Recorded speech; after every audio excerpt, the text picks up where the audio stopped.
Hello, I'm Dee Eaton, Senior Clinical Editor at Nursing Times. Welcome all.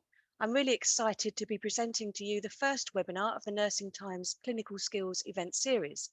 And welcome to Claire Spence, Tissue Viability Specialist Nurse from Calderdale and Huddersfield Foundation Trust, here today to present on prevention, diagnosis and management of pressure ulcers. At the end of the presentation, Claire will take questions from the audience, so I suggest you note any questions you may have for her. So now, Claire, it's over to you. Thank you, Denise, for that warm welcome.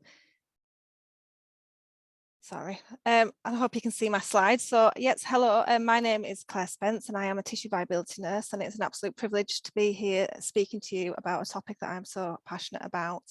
And I'd like to thank you all for attending, especially during these very pressured times that we are in. So today I am going to speak about the prevention, diagnosis and management of pressure ulcers. And the learning outcomes that I hope that we achieve today is that you will go away and you will understand pressure ulcer formation and be able to correctly categorise damage that you may come across in practice. And we're going to use the ASKIN framework to support pressure ulcer prevention in practice. And we're going to talk a little bit about how to distinguish moisture associated skin damage from pressure damage, as that is a common question I am often asked. So firstly, it seems a bit of a silly question, but why do we need to protect our patients from pressure damage? Well, we know that pressure ulcers cost the NHS around £3.8 million every day.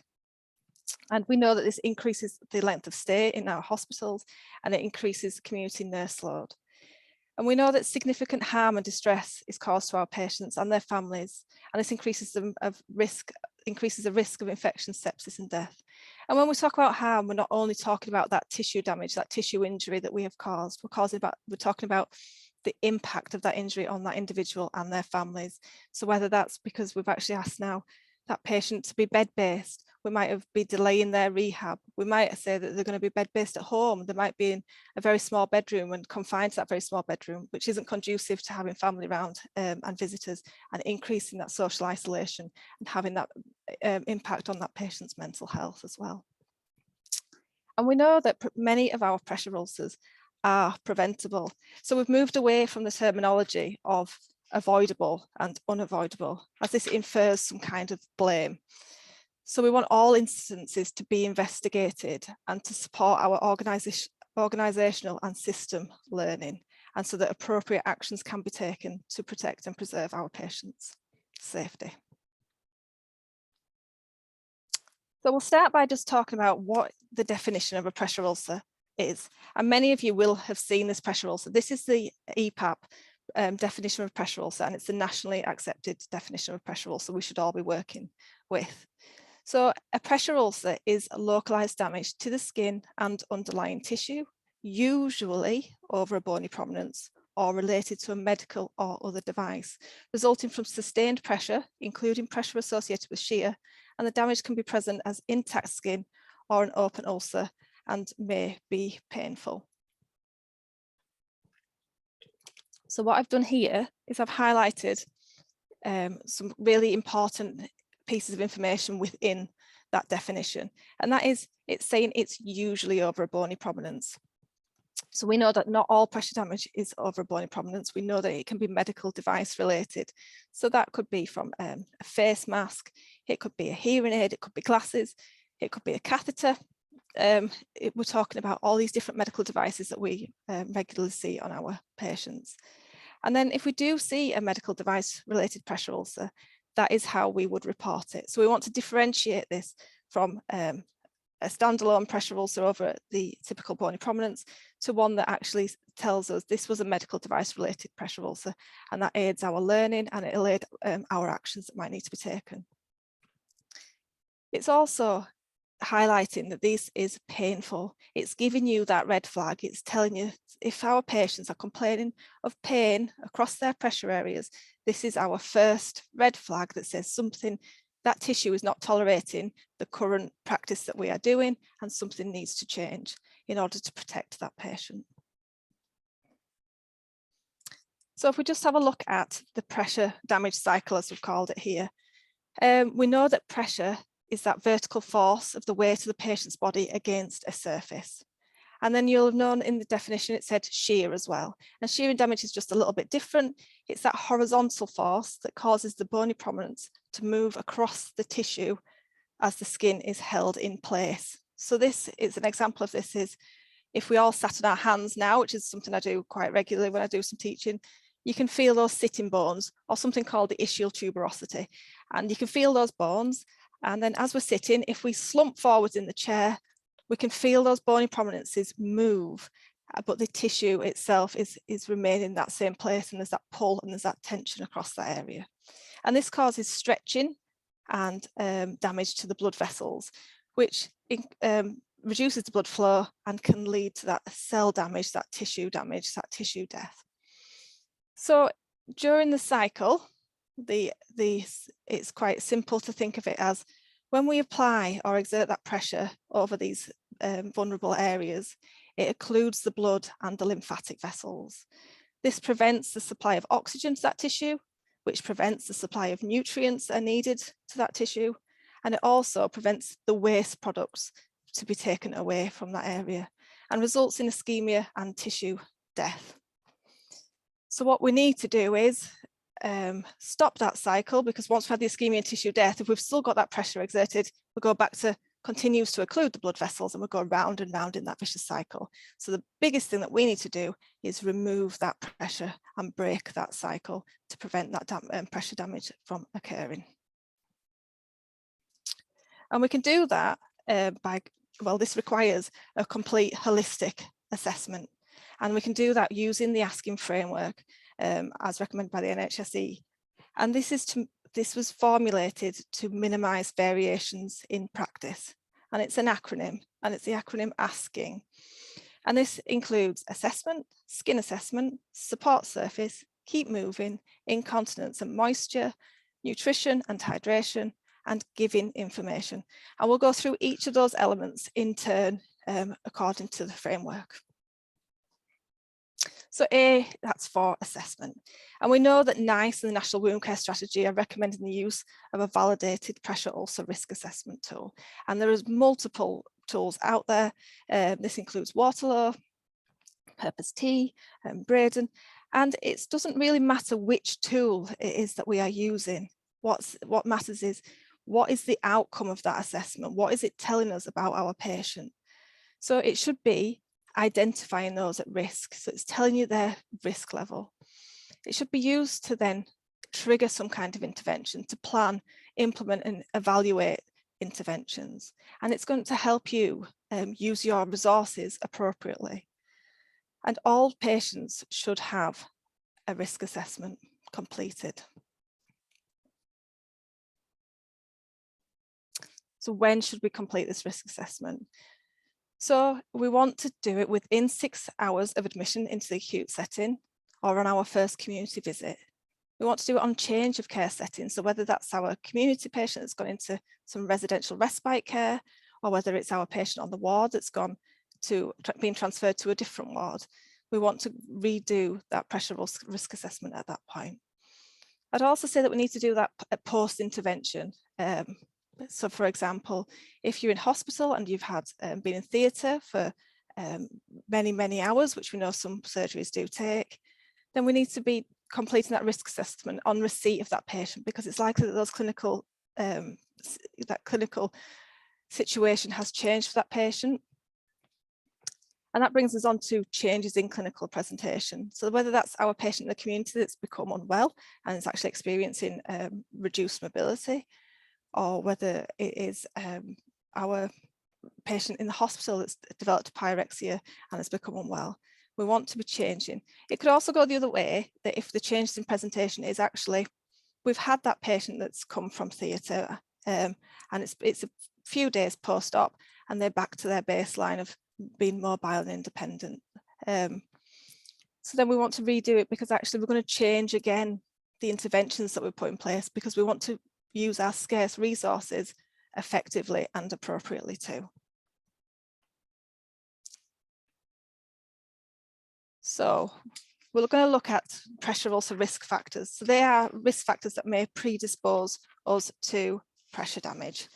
So the first one on the list, this is definitely not an exhaustive list. I've just put a few examples of here, and I thought we could just quickly just go through why these would be a risk factor for pressure damage. So excuse me.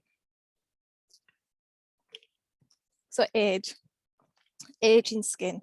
This could be the extremities of age. It's not just our elderly population, it's our neonates, our extremes of age, and our very old and very frail. We know that with age, increasing age, we know that we have that loss of elasticity, we have that thinning of the skin, we have that loss of connective tissues between the layers of the skin, which actually predisposes to injury and increase our risk of pressure damage. We've got diabetes, which obviously it results in nerve damage, which can be seen through neuropathy and poor perfusion. And we need to recognise that a patient's a diabetic foot is particularly at risk, and the risks of complications should they develop a pressure ulcer to the heel or malleolus, their ankle, that this actually could come with more complications such as infection, sepsis, possible amputation, and we know that it's quite a high mortality rate in that population as well. We go to circulatory deficit. We know that if someone's got a circulatory deficit, then that tissue has got that poor perfusion. And we know, looking at that cycle of pressure damage, that it builds around to that ischemic tissue. We're occluding those vessels. If those vessels are already damaged and they don't have that full perfusion, then they're already a step ahead in that race towards developing pressure damage. Incontinence, which we will talk about in a little bit more, as that is part of the ASKIN framework, and nutrition and hydration. Sort of malnourishment and dehydration is what that's alluding to. Moisture between our skin folds and previous pressure damage. So previous pressure damage is telling you they've been in a situation before where their skin, they were at risk and their tissue was unable to tolerate it and developed damage. So that's that point where we want to be speaking to that family or speaking to the carers, and they might say, yeah, last time he had a chest infection, he took to his bed and he developed a pressure ulcer, or last time he came to hospital he was really unwell and he developed a pressure ulcer. And that's when our alarm bells should be ringing, that we need to put interventions into place as this patient is particularly vulnerable to pressure damage. The presence of medical devices, like we've seen in the definition, we want to be checking underneath all those medical devices for that skin integrity and cleaning and drying, and checking for any pressure damage under there. Sensory deficit, reduced mobility, these sort of speak for themselves. Medication and polypharmacy, we know that that's a contributor to pressure damage, and long lie. So we have a lot of patients that fall and spend a long time on the floor, and we know that there's been recent long ambulance waits, long waits in A&E, which is going to exacerbate that already long lie, and cognitive impairment as well. So they may not respond appropriately to sort of nociceptive stimuli, to pain, to something that we would trigger us to move. They might not just respond appropriately to that, and they might struggle with the communication needs. They might not be able to tell you that actually it's the pressure areas that are hurting. This is why they're becoming wondersome, and then they're getting told to sit back down and they're becoming agitated and challenging. So we need to be looking into, why is it that the behaviour is that way? Is this different for the patient? What else might be going on? So where should we be looking? We should be looking at all those bony prominences is our first line. And a really good acronym that was coined by the University Hospital of Leicester is a best shot. So this is, we all love a good aid memoir, and this is just to let you think about where you need to look on your patient. So this includes ankles, buttocks, elbows, sacrum, trochanter, spine, not spin, heels, occiput and toes. And again, this list isn't exhaustive, but it will help you just to do that head to toe systematic assessment of your patient. And it might be that in actually your workplace, in your trust, you already have a skin bundle that will actually help you know where to look and to check those vulnerable areas. And so we can see from that top photo, all the different areas that are susceptible to pressure damage. And then when we look at the seated position, you can see how those areas change, and the vulnerability to a different area is increased. And you can see that in that shearing force is actually shown in that picture, where you may slip in your chair and that tissue is then put under tension against that direction of force. And we should be thinking about medical devices. So we have our skin bundles, we've got this acronym, and what we're going to do is going to individualize that to the patient that's in front of us, and we're going to add that so the next person that comes goes, oh yeah, I forgot about that, they do have a hearing aid, no, they do have an oxygen mask, and I've not checked under that skin. And it's just going to be something that's going to help prompt and help us work together better. So what are we looking for? So I have put the best practice statement in because I think we should all be championing this document and championing this change. So what we are looking for is change from that patient's norm. That's really basically what we're looking for. We know that there's lots of different skin tones. We serve a really diverse population, and the education and research up until recently has only looked at individuals with a light skin tone. And we know that those early signs of pressure damage may be more difficult to see in those with a dark skin tone. So this is a really good starting point, and if you read the document, it can create conversation and it can instigate change in practice, and making sure that we are inclusive and representative of the population that we do serve. So things that we're looking for is erythema. But if a person has a dark skin tone, that might not be easy to see. So it might be actually looking for discoloration. You're looking for a difference. If what you're looking at is a buttock, they've got two buttocks. We can look at the other buttock and compare that tissue and see if there's actually any changes. Same with heels, elbows.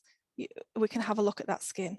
And if not, we can just look at the adjacent tissue, and we're going to touch and we're going to feel our patients, something we've been maybe a bit afraid of during COVID. And we're going to feel for any changes in temperature. That might be increased heat, it might be coolness. We're going to look for induration, so firmness to that surrounding tissue. That might be telling us some kind of tissue change in there. Edema. When I say edema, I actually think lower limb edema as well. It's a big thing that is overlooked. If you have lower limb edema, your legs are heavy. Your legs can be achy.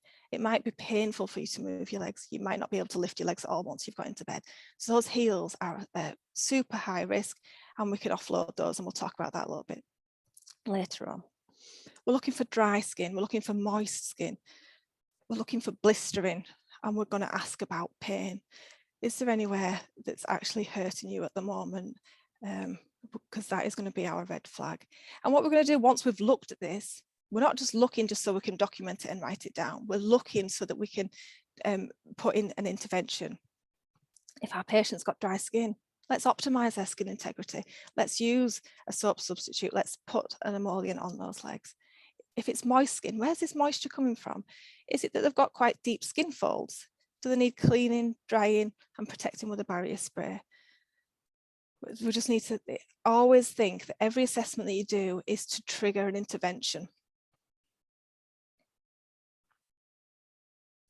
So here we're going to start into, as we're looking at skin, we're going to start looking at the categories of pressure damage and how it all begins. And we know that blanching erythema is one of the first signs of the vulnerability risk. But before we actually go and speak about the different categories of pressure damage, I think it's just important just to have a look at this in the left-hand corner, the anatomy of the skin. And what we need to recognise is just a really, really, really basic understanding of the 3 layers of the skin. We don't need to know what's going on. We just need to know there's 3 layers of the skin. And then beneath that, that's where your underlying structures are, such as your bones, your tendons, your fascias, etc.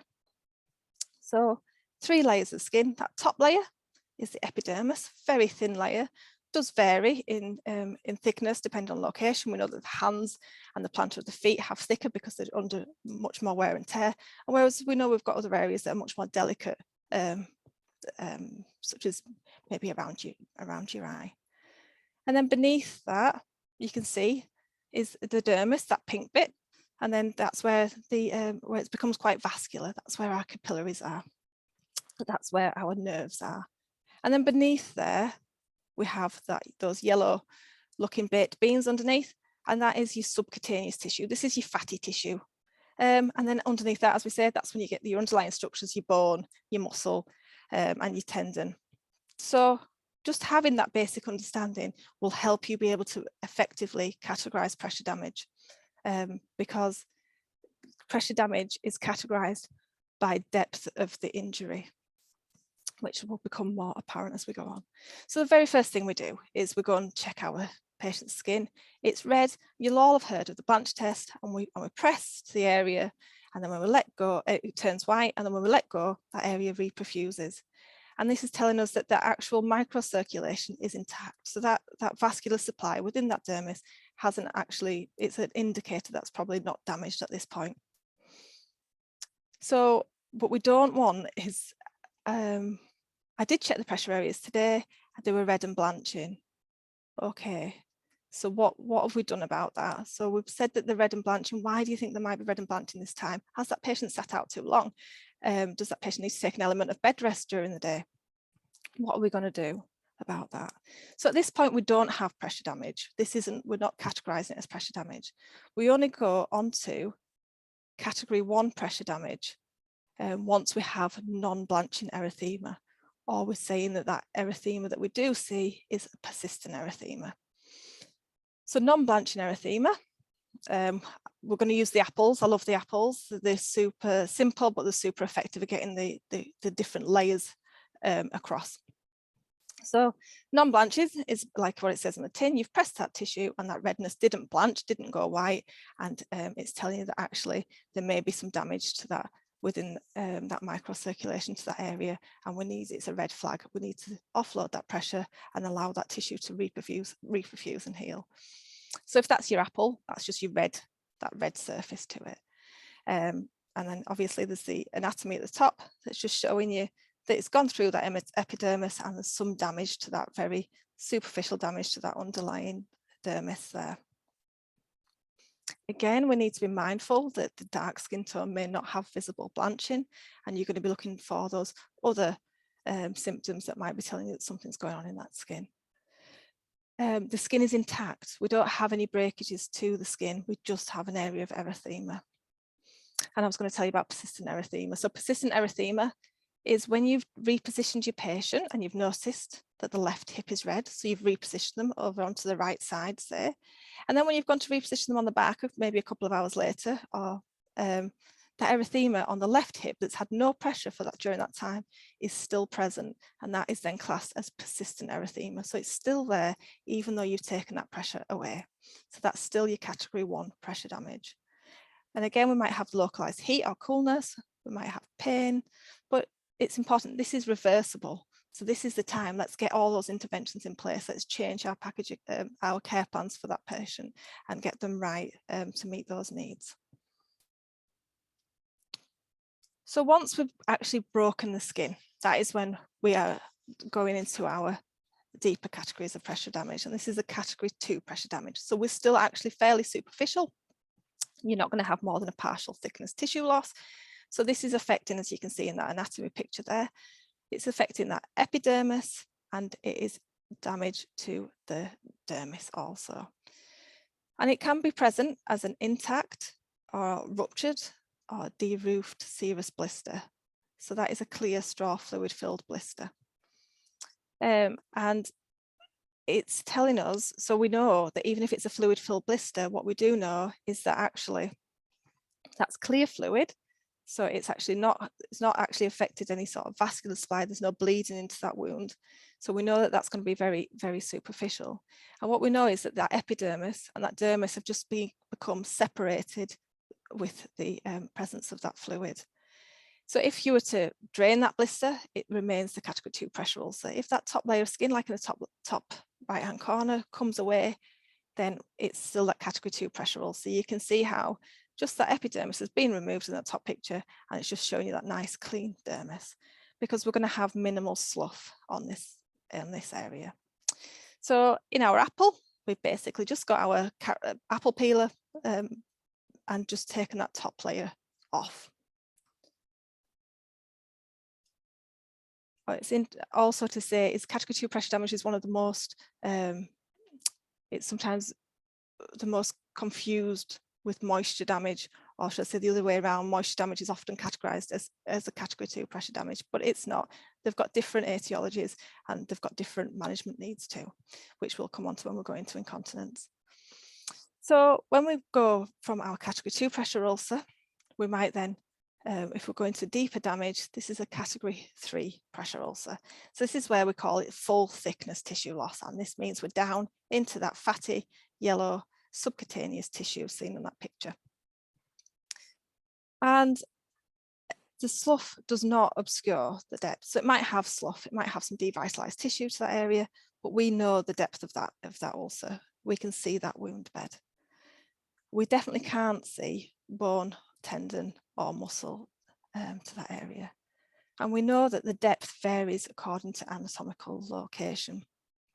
We know that the depth of a category 3 pressure ulcer on a buttock is going to be much deeper than a category 3 pressure ulcer on an elbow or on a nose, where there's actually very little subcutaneous tissue. So then with our apple in that top corner, we've had a big bite of the apple, a really big bite of the apple, but what we haven't done is we've not actually got to the pips and the core. And this picture down here, which shows the pressure ulcer, you can see that there is some slough present, but you can see there's lots of granulation, lots of red healthy tissue also present throughout that wound bed. So we can be quite confident that actually that pressure ulcer doesn't go any deeper than what we can see. There is no bone or underlying structures visible, so we're quite happy that that would be a category 3 pressure ulcer. And then when we look at that as well, we're looking at the shape of that pressure ulcer. It's over a bony prominence and it's circular. So it's mimicking that sort of shape of that bone beneath. So that can become quite important when you're differentiating between pressure and moisture damage too. Those edges are really, really well defined. So then when we move to the category 4 pressure ulcer, we have that full thickness tissue loss with exposed bone, tendon or muscle, or it's directly palpable when we're doing that wound assessment. So we've bitten into the apple and it's a bit disappointing because now you've got pips and core and you're sort of doing that awkward thing where you have to try and take out your mouth discreetly. So this is the most severe of pressure ulcers that we can get, and this is your category 4 pressure ulcer. We might have devitalized tissue present, we probably will. We're going to have that slough, eschar, necrosis. There might be undermining or tunneling, so that undermining where actually the tissue to the surface looks intact, but if you've got a probe, you can actually go beneath that tissue and find that that connective tissue has been damaged and it's not attached to that wound bed. There's a high risk of osteomyelitis, which we're not going to go into much today, but that's just a bony infection. That bone's been exposed, bacteria have been able to penetrate that bone, or they have the opportunity to penetrate that bone, which gives the risk of osteomyelitis, which comes with it the need for antibiotics and sometimes even surgery if there's some bone that needs to be actually surgically removed. Depth will vary according to location again, which we've just spoke about. If you had a category 4 to the bridge of your nose, it's going to be far shallower than if you were to have one to your buttock or your heel. So then once we go through we've done the 4 categories of pressure ulcers. There's 2 little ones that just to complicate things, if you like. We've got something called a deep tissue injury, and you might know it as a DTI. And this is where we have that purple maroon localized discoloration across a bony prominence or under a medical device. And this is going to be non-blanching.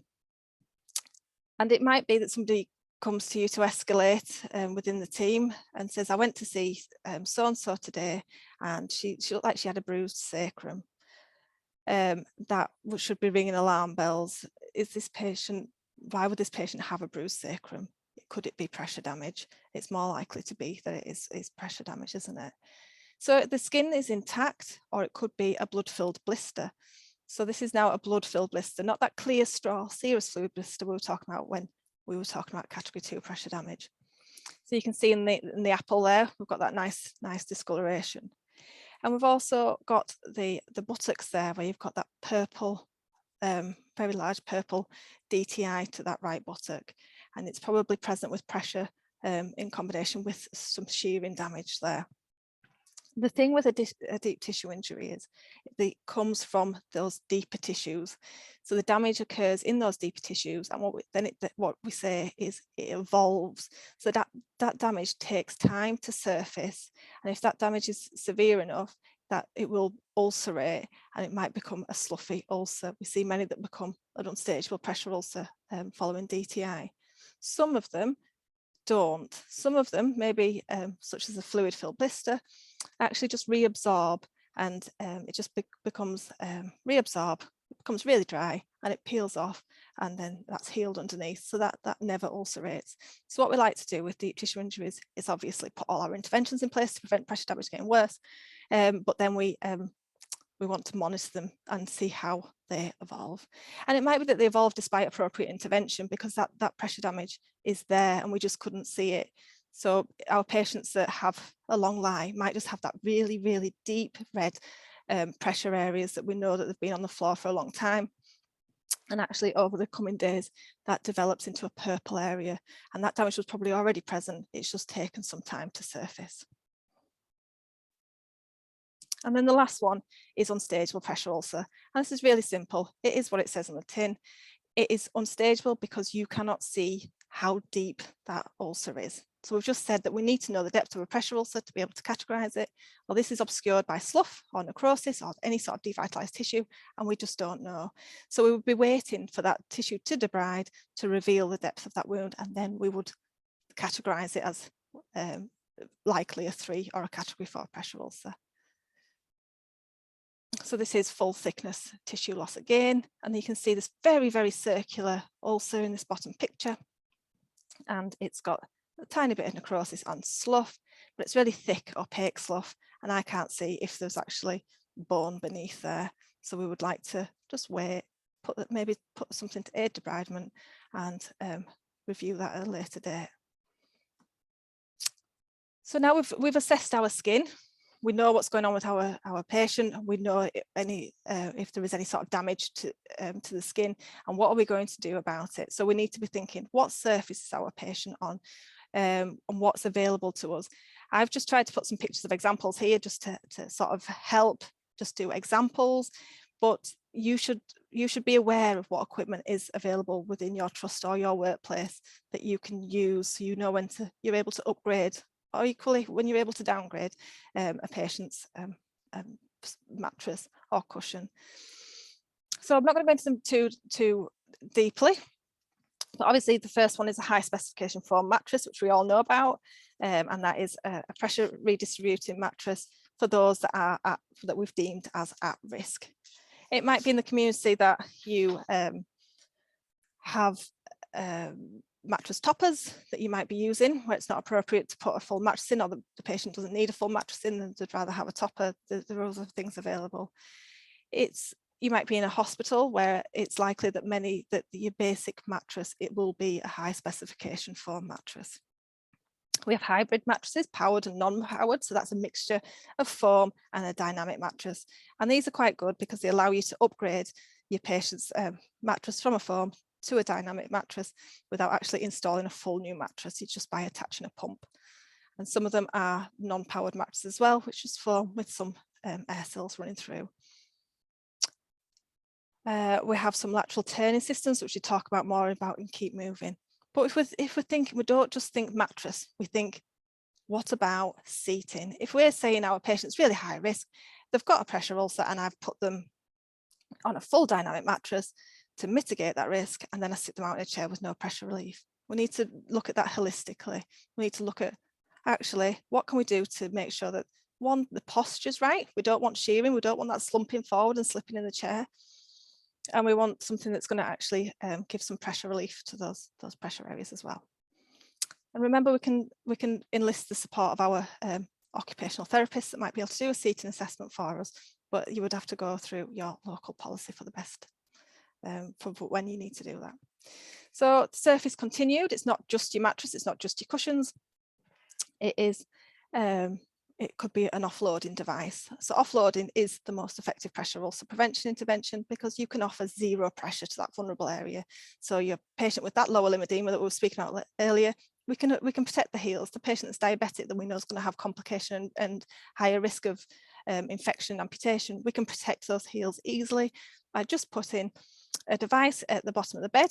It might be an inflatable device, or it might be a boot that's going to offer zero pressure to those areas. It might be that we use silicone pressure redistributing devices, maybe for tricky areas that we're struggling to offload. We can see that there's some tape there, so maybe you've got curvature of the spine, and we can put some tape down there to give you some of that extra protection.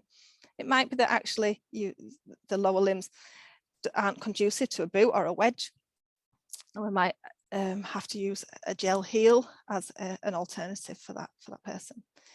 And we're going to think about footwear, and we're going to think about if they have pressure damage to that heel, can we refer to orthotics? Can we refer to podiatry? Would that patient be suitable for something called soft casting? Would they need an offloading shoe? And they're really, really specialists and really good at doing that. So, and then after we've done our surface and we've looked at what equipment we have in place or what equipment's available to us and what we're going to put in place, we're going to look at, is our patient incontinent? So incontinence obviously increases the risk of moisture-associated skin damage, and moisture-associated skin damage, known as MASD, is caused by prolonged exposure to various sources of moisture, including urine and stool, perspiration, wound exudate, mucus, saliva, and their contents. And it's characterized by the inflammation of the skin occurring with or without erosion or secondary cutaneous infection. So this is a generic term, and it actually covers 4 areas of damage, and that includes incontinence-associated dermatitis, which we are going to focus on today because we're doing the ASKIN framework, we're doing the ASKIN bundle, and we're in the incontinence section right now. It also includes intertrigo, which we sort of alluded to when we were doing our skin assessment. We were looking in those skin folds, and where you get that moisture damage within a skin fold, that's called intertrigo, or I'm not going to try actually now. And then peri-wound moisture-associated skin damage, that's to the wound edge, and peristomal moisture-associated skin damage. But as I say, we are going to talk about moisture-associated dermatitis. And it's important to know that actually MASD now requires incident reporting, and this is because it's underreported, and we need to know about the prevalence, the incidence, and how we can manage that, and what learning we can take from that as well. So incontinence-associated dermatitis is a form of irritant contact dermatitis caused by prolonged contact with urine and or feces. So we know that the urine and the feces increase those pH levels, which weaken the barrier function. Our skin is naturally acidic, and it's something called the acid mantle that we have. So any sort of disruption to that will, the acid mantle, so the acidity is our first line of defense against infection. So bacteria find it difficult to live and proliferate. Once we start increasing that pH to that alkaline, then actually it becomes more homely for that bacteria to come proliferate and so sort of breed, and heightens the risk of infection. And urine does that. So urine and feces increase that pH. Urine, feces contains enzymes which are damaging to the skin. And when you have loose stools, that increase there's more enzymes present, there's more risk of that damage. But once you actually put urine and feces, fecal incontinence together, the fecal incontinence actually exacerbates the damage caused by urine on the skin as well. And then when we add to these areas a physical irritation such as friction, this weakens the skin integrity further, and that's when we see those skin erosions and or blistering. And the damage might be symmetrical or asymmetrical, and we can see in these pictures here that it's fairly symmetrical, isn't it? If those buttocks were to be closed, that tissue damage is making contact with the tissue damage on the other buttock, and so that moisture is collecting within there, and then there's a friction that's actually causing that, exacerbating that tissue damage. Now, I always like to think of it as when you were at primary school and you used to do the butterfly pictures, and you'd paint one side of the picture, you'd close your paper and you'd have a beautiful butterfly, and it'd be the same on each side of the paper. And that is something called, sometimes you hear it termed as a kissing ulcer, and that is moisture associated skin damage. And it's going to be painful as well. It's going to be painful because it's actually not, It's going to be superficial and partial thickness, and it's going to be lots of irritated nerve endings are going to be within those erosions as well. And we know that it increases the risk of pressure damage. So we really need to get on top of our incontinence in order to prevent and protect our patients from pressure damage. So this takes us to prevention and management of incontinence-associated dermatitis. So what we need to do is we need to identify the cause of incontinence. It's not acceptable to say that it is a part of the aging process. It's not. So we need to, why is our patient being incontinent? Is there further investigations that needs to be done, or is it temporary? Is this patient actually got norovirus or C. diff or something that actually, so it's quite temporary that they've got this sort of urge incontinence and requiring this management. So our main aim is to optimize that skin integrity of a patient that's experiencing incontinence. And this can be done through soap substitutes or pH balance cleansers, because we've just talked about how our skin is naturally acidic. So we want to protect that, that pH balance there. And we want to do that possibly with soap substitutes is a really, really good way, because the soap substitute, it allows you to have that gentle cleansing, and it's also an emollient therapy. So we're putting some sort of good moisture back into the skin. And you can also get antimicrobial versions. So we know that if there's frequent contamination on that damaged tissue, that we're having some sort of, that can prevent infection as well. And emollient therapy, as we've just said, so we can get a good emollient and moisturize that area to get that tissue optimized. And then what we're going to do is we're going to use a barrier product to protect skin from the moisture. And there's so many barrier products out there, and it's quite difficult for me to, I can't really pinpoint one.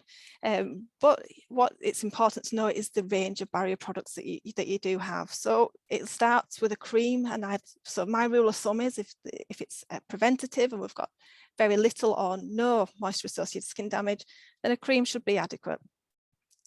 If we're then actually starting to develop some moisture damage and we have those skin erosions, so that tissue loss, then I might be starting to think actually we need a film. But then when you have really severe moisture associated skin damage or IAD, then most ranges then have an advanced product that you can step up to. It might be called a pro, it might be called an advanced, and we're going to use that for our most severe moisture damage. But actually what we're going to do is also use that in our patients that we know are going to have that frequent loose stool and gross incontinence. So that may be our patients with C. diff. We don't need to wait for that patient to develop that moisture damage before we put implement that intervention. We're going to do it preemptively because we know that risk is there. And we're going to choose the least invasive continence products to meet our patients' needs. And mostly that's going to be an incontinence pad secured with underwear or incontinence pants. And that pad is going to be three things. It's going to be the right size for the patient, it's going to be the right absorbency for the patient, and it's going to be comfortable for that patient as well. We need it to contour to the body. We don't want pads placed beneath patients. We want them to be secured with underwear. So that contours the body, that allows that pad to, what we say is wick, so take that moisture away from the skin at the earliest opportunity. If we don't have one that contours well to the body, it means it's going to trickle onto the skin before it reaches the pad and before it's absorbed, increasing that risk of moisture damage. We're going to use a sheath or a convene, as we may know them most, for those with urine incontinence that's affecting the skin. We might need to go to intermittent or indwelling catheters, and we're going to use a fixation device. It's one of my big bugbears. A fixation device for a catheter can stop and prevent UTIs. It stops that, the catheter moving in and out of that urethra. It can prevent trauma, and it can prevent pressure damage and medical device related pressure ulcer as well. We might need a fecal management system, especially if that patient has got those C. diff and got those constant loose stools. It might be something that we need to consider. And we're going to use our incontinence management frequency will be according to that individual need, according to our assessment. And we are going to refer to our bladder and bowel or continence team and our tissue viability team, whatever the policy is within your trust, to escalate any need of support. What we're not going to use is baby wipes. I'm going to just move on a little bit, but not going to do is baby wipes or perfumed soaps and shower gels, this is going to, again, disturb that pH, and we're going to end up with some dry skin or moist skin, or the skin might become permeable to bacteria. We're not going to use things like, I won't use brand names, but zinc oxide creams and titanium dioxide creams that we see about, because what they do is they're quite thick, they're quite opaque, and it means that you're unable to assess that tissue integrity beneath. It means you're going to need to give them quite a firm wash to remove that, that cream. And also, they're going to occlude that incontinence pad, which means it's going to be really ineffective at managing that urine. We're going to avoid things called incontinence sheets or procedure sheets. I know there are some out there that now claim that they do wick moisture away, but most of them that we see in practice are a bit like what's in this picture. And it's just a bit of a plastic sheet with some cotton wool type material. It's a very thin layer sort of sewn together. And it doesn't have the technology of the incontinence pad that we've just advised. It cannot wick, it cannot take that moisture away from the skin. It can absorb very little, and then it just sort of puddles, and then that moisture just sits on the skin. We're not going to put dressings on what we think is moisture damage, and this is sort of where we need to really be able to tell the difference between pressure and moisture damage. We know that any sort of occlusive dressings, they're going to trap the moisture, or they're going to create that moist environment, which is going to be counterintuitive, because what we have is moisture damage. So the last thing we need to do is add to the moisture. The only dressings that we might use maybe is a low adherent contact layer, just to prevent those lesions adhering to the pad, or the pad adhering to those lesions, causing pain and trauma when we remove that pad. And we're not going to use multiple incontinence pads. If you're using multiple incontinence pads, it's because you're using the wrong pad, the wrong size pad, the wrong absorbency. And actually you probably need some a continence assessment and maybe referral through to the continence team. So we're talking about it's important that we can tell the difference between incontinence associated dermatitis and pressure damage. And this is a little table that I just sort of created, which is adopted from many tables that have been created. And it is, how do we know if it's pressure? How do we know if it's moisture? Well, the first thing that we do is for pressure damage, we need to know that that's present. There is pressure and shear present. If our patient is mobile and independent, that's going to be the risk is going to be lower, isn't it? Whereas if we know that there's urine and fecal incontinence, and our patient is mobile and independent, then actually the risk there, it's more likely to be that it is moisture damage. It's usually over a bony prominence, which we've discussed quite a lot, and it's unlikely, and moisture associated skin damage is unlikely to be isolated over a bony prominence. So it might be there, it might be part of that scattered damage that's across the buttock, but it's not going to be isolated over to that area. And the edges are going to be diffuse or blurred because of that moisture, because of that macerated tissue. And whereas our pressure damage is going to be circular with that clear defined edge, which we saw in the pictures at the beginning. And we know that the depth can vary for pressure damage from erythema down to bone. Whereas we know that incontinence associated dermatitis, it could be that sort of erythema and that inflammation without any sort of erosions, but where erosions do exist, it's most likely that they are going to be partial thickness. And tissue type, it might have a high presence of devitalized tissue, including necrosis, but on our moisture, we're going to have that really shiny tissue, that wet tissue, that white macerated area of tissue that's telling you that skin's been overwhelmed with moisture. And there's going to be minimal slough, and there'll never be any necrosis there. But just to complicate things, obviously we do have patients that do sustain prolonged periods of pressure and a urine and fecal incontinence. And actually when we assess that patient, we realise it's probably a combination of both. And in this case, then we categorise it according to the level of pressure damage. So it might be that they have a category 3 pressure ulcer in the presence of moisture damage, but when we're actually verifying that or confirming the category of that, it would be a category 3 pressure ulcer that we would be reporting. So very quickly on to nutrition. So we know that adequate nutrition is required for energy and to support our immune system and to support our skin integrity. And we know that malnutrition causes our patients to become weak and predisposes them to infection and causes delayed wound healing as well. So we want to optimize that nutrition the best that we can. And we know that malnutrition and dehydration increases the risks of falls and confusion, which in themselves are risks for pressure ulcer formation. So what we need to do is we do our MUST assessment, which should be completed within 24 hours in the acute setting, and that should be set at weekly thereafter. And it should be completed at the first community visit and repeated where there is some clinical concern. Adults with a pressure ulcer should be offered a referral to a dietitian or at least a clinician that's trained in that really comprehensive nutritional assessment. And individuals who are at risk of malnourishment should have an individualized care plan as well. So we are monitoring that, we're evaluating the interventions we're putting in, and that might be through putting food diaries in. So you know, if you're in the community, the patient might be able to keep that food diary for you. They might have a package of care that the carers actually just need to check that file that's in the home and check what they have been eating. Whether it's in the hospital where you might actually start a food diary. So pressure ulcers are thought to pressure ulcers can require up to 35 calories per kilo extra per day to aid that wound healing. So that's really interesting. That actually, if you think about our frail patients that develop a pressure ulcer that probably already are nutritionally compromised, and then they develop this pressure ulcer, their risks of delayed healing, their risks of infection are so high. Very quickly, we'll move on to keep moving. This is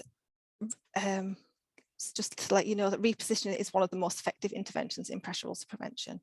And we know that because if we didn't need to reposition patients and equipment was enough, then we'd just put everybody on a dynamic mattress with a lateral turning function and we would never have a pressure ulcer. But we have this equipment, we have the patients on this equipment, and we're still developing pressure damage. And that is because these are just complementary to our repositioning frequency that will be based on individual assessment. So we need to have really good moving and handling of our patients, which includes full length slide sheets, so not short sheets, not long sheets folded over, but ones that fit them from head to toe and protecting those heels when we take that patient up the bed from shear and friction, and the buttocks from shear and friction damage as well. And we're going to utilize that 30-degree tilt, which you can see in that animated picture there. And this is known to be the most comfortable position and least risk to those really vulnerable pressure areas. And we're going to apply a knee break. So a knee break is when you bring the knees up on the bed before you sit the patient up, because that prevents that patient sliding down the bed and causing that shear. And we're going to consider a lateral turning system to complement our repositioning regime as well. And that needs to be risk assessed. This comes with risks of entrapment. It comes with, it might be quite confusing for a patient that has a cognitive impairment and distressing. Some of our dynamic mattresses now have that inbuilt in them. So it's really interesting how sort of this innovation is developing.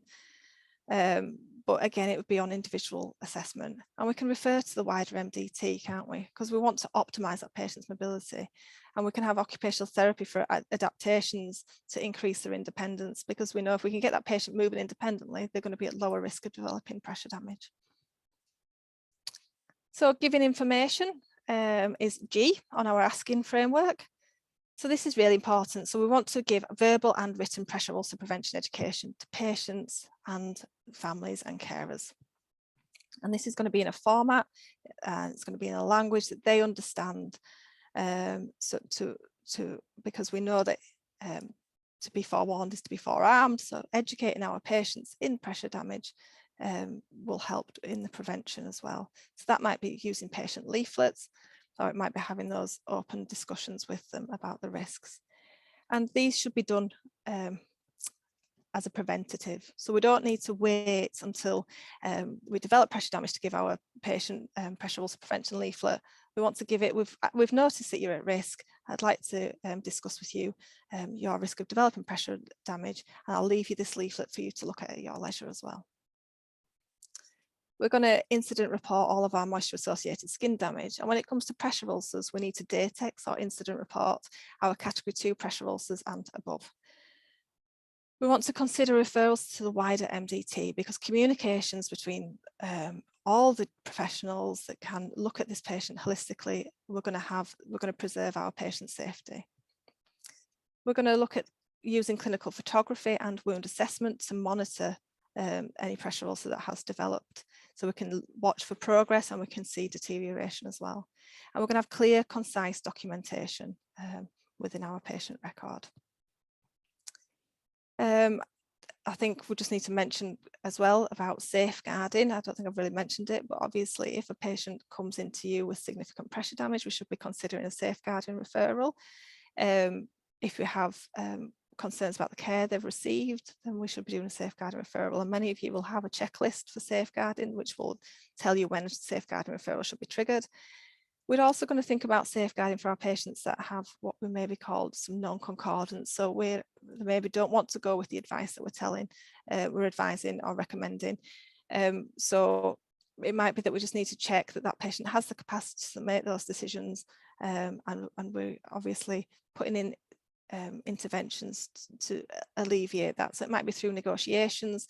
The trust I work at has a non-concordance pathway, so it'd be worth checking, see if your trust has one of those. Or it might be that we do patient contracts where we negotiate that care and we agree on interventions to put in place. So in summary, so we know that many pressure ulcers are preventable with early intervention. The ASKIN framework is quite comprehensive, as we've just gone through, and it can be used to guide and support clinicians in that holistic assessment in the prevention of pressure ulcers too.